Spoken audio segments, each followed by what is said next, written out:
Today on Stock Charts in Focus, we're taking a look at one of the most important tools on the site that you might not be using. That is seasonality. Allows you to see monthly price performance trends for any security over a customizable period of time that you get to choose.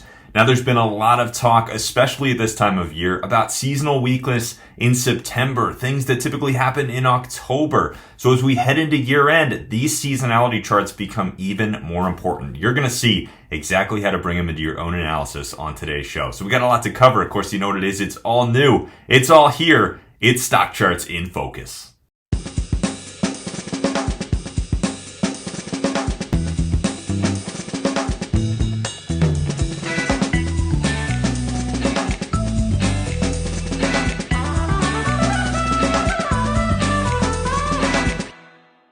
All right, my friends, welcome to the show, Stock Charts in Focus. Of course, our product focus show here on the channel, where we dig into the site, dive into the tools, walk you through those features, and ultimately help you get more value out of the tools and features around the Stock Charts platform.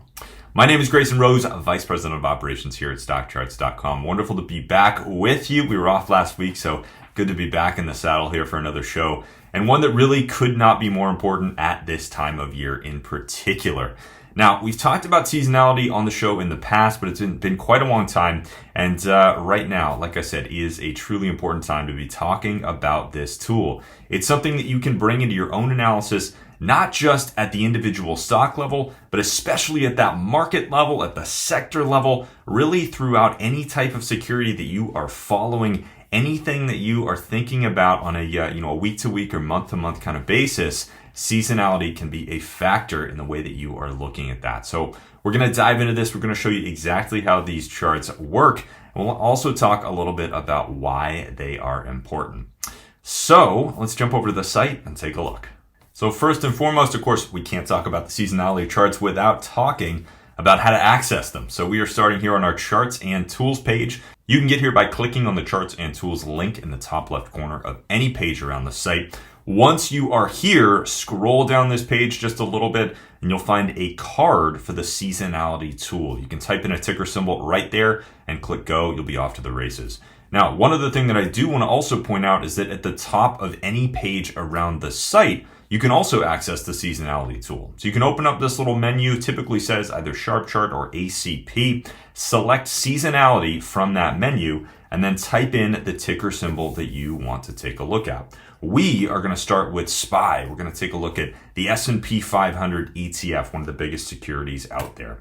So you hit go and you are off to the races. Now, seasonality charts, as we mentioned, allow you to see monthly price performance trends over a specific period of time. So this allows you to say, hey, what does SPY typically do in September? Does it typically go up? Does it typically go down? What are the percentage moves on average over the last couple of years? And what's the percentage of time that this security goes up or down? You can answer all of that with these charts. Now, there are a couple of numbers scattered around here, so we're going to take a look at each of those, show you exactly what they mean. And then we'll talk a little bit about kind of why this is important and how you can bring it into your own analysis. Again, lots of talk right now about seasonal weakness in September and things that typically happen in October. We kind of see a mix in October. We also then, of course, start to get into what typically happens in the year-end couple of months in November and December and off into to January and February as the calendar year rolls over. So those are the types of questions that we're going to be asking and answering with these seasonality charts. So first and foremost, we'll take a look at how to access all of this stuff, how to use these charts. Down at the very bottom is actually going to be where you want to start. There's a little slider down here with a number on it. Now, you can move this slider back and forth to see different periods of time, but you can also customize the number of years that you want to think about. So by default, these seasonality charts are going to say, what are the average moves over the last 5 years? This is what this 5 represents here. If you want to add more time, though, you can drag this out up to 20 years.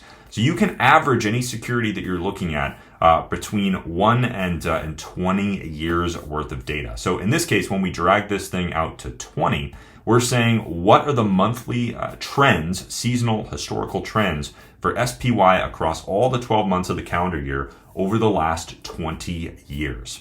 Now, 20 in some cases is great, especially if you're looking at the indexes. If you're looking at an individual stock, you might want to go a little bit narrower. Maybe you want sort of more recent data. You want to take some of those older years and kick those out. It really depends on the way that you want to think about it. For our purposes, let's take a look at the last 10 years worth of SPY. Again, you can see how to manipulate this. And if you want to look at a different sort of chunk of 10 years going back through time, of course, like we said, you can drag that back and forth. Next up, of course, you're going to look at the seasonality charts themselves. So as you can see, we have a bar for each month of the year, January through December.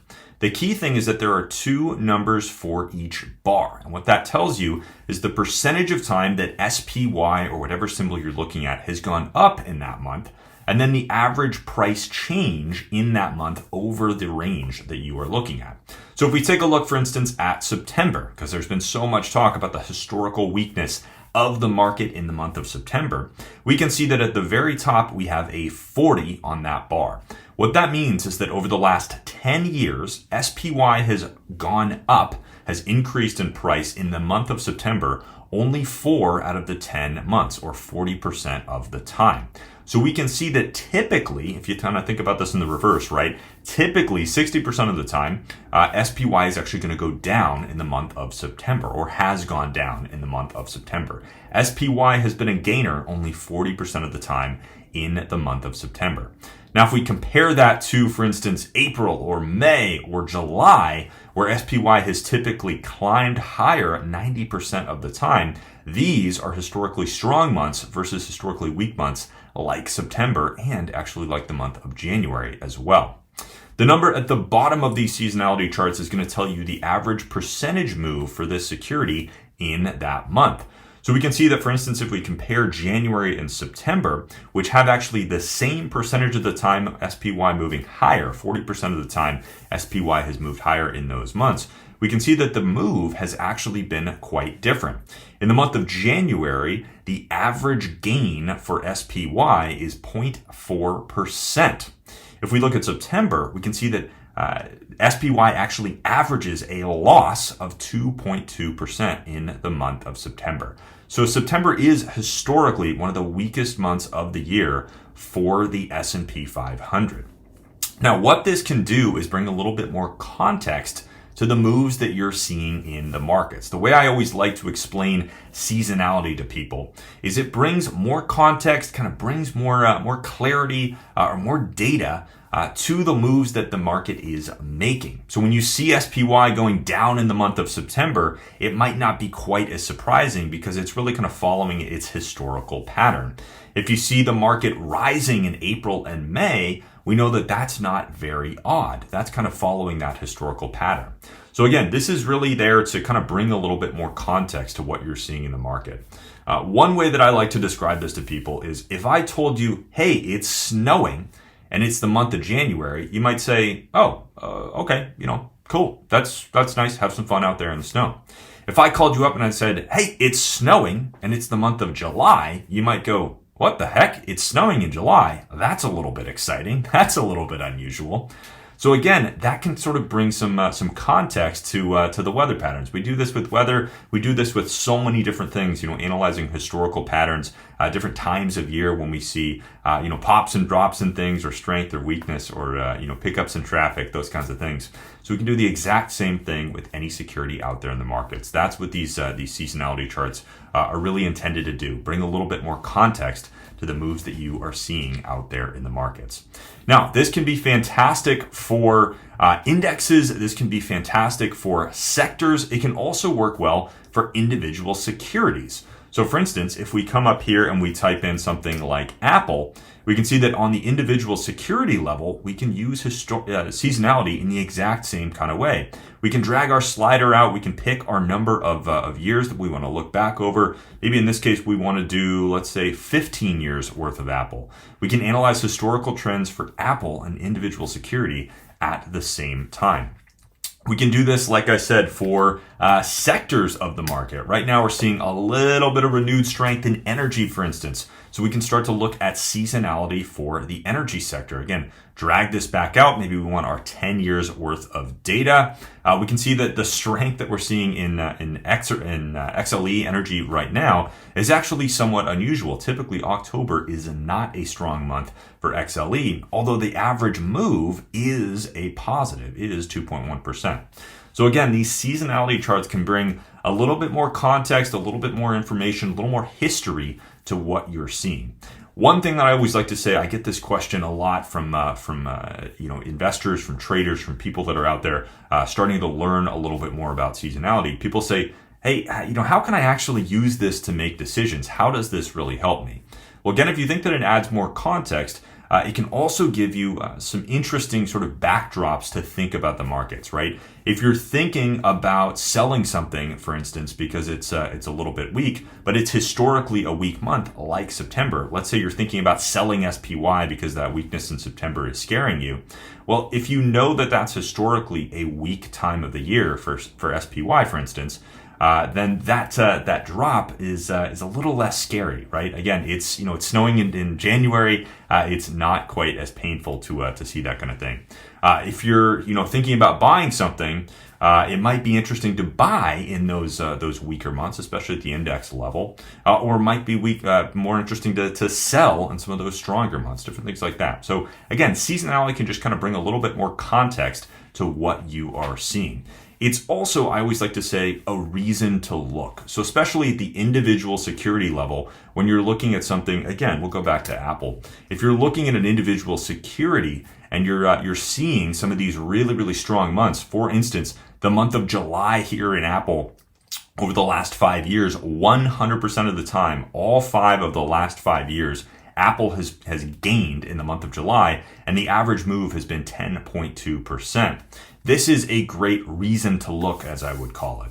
So the next July, when it comes up, we know that historically Apple is strong in that month. It might be a good reason to start looking at it in May and June to say, hey, if I'm seeing the charts continue to move higher, Apple is setting up and seems like it might continue higher into the month of July, you know that you have that strong tailwind of kind of the seasonal or historical patterns there in Apple. So it can provide, again, a little bit of context, a little bit of history, and a reason to look at some of these securities.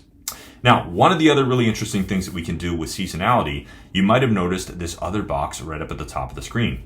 So this can be used not just on an absolute basis for one security at a time. We can also use seasonality for relative strength or comparing between two different securities. So for instance, if we want to see how Apple performs relative to the total market, relative to the S&P 500, I might add, we can actually type in another symbol right up at the top in that comparison box.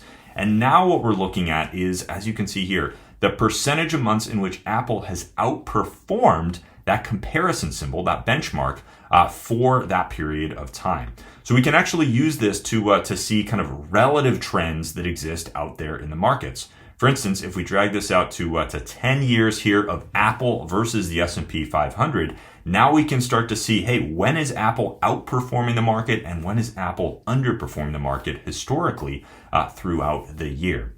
Again, a little bit more context, a little bit more of a kind of a reason to look, and a little bit more added kind of data or perspective on some of those securities that you are looking at. I find this relative view particularly interesting with sectors. So if we look at something, let's go back to XLE. We look at the relative performance of XLE versus the S&P 500 over a specific period of time. This is where we can start to get some really, really interesting insights into the different sectors of the market. If we look at something like XLK, for instance, this is going to have a little bit more outperformance than XLE, but we can look at things like industrials and see, different kind of relative views from a seasonal perspective over the past couple of years, whatever we want to make it. So a couple of different things that you can do with these seasonality charts, and again, all intended to bring a little bit more context to your analysis. Now, I want to show you one other thing, because as you can see, right now we're typing in one ticker symbol at a time.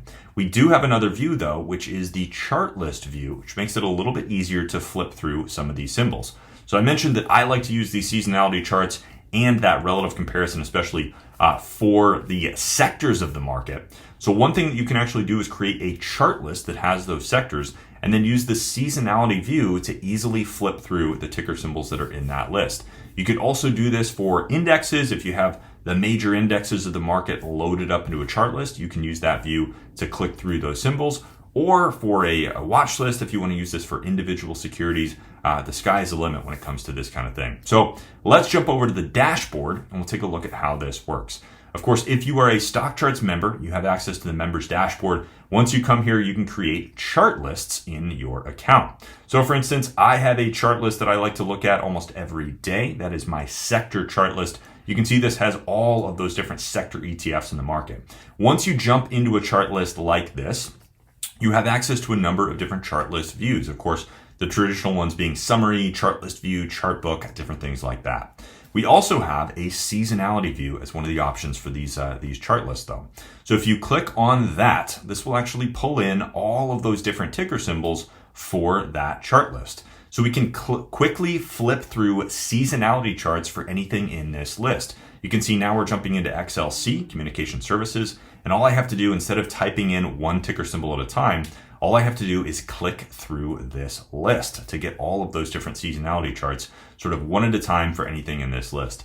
This is a really nice way, again, to review major indexes that you want to follow on a seasonal basis, sectors of the markets, industry groups that you want to follow as well. Really, the sky's the limit. If you can think it, you can do it here with these chart lists and that seasonality view.